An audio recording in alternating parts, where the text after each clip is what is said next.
wait. I'm going to show you how you could actually identify this. What species it came from, okay?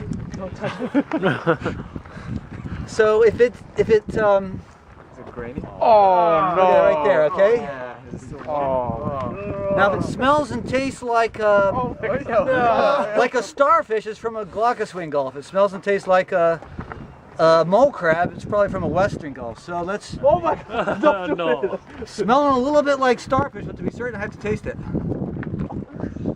Definitely starfish, probably Glaucous-winged Gull. What's this? Anybody want to try it?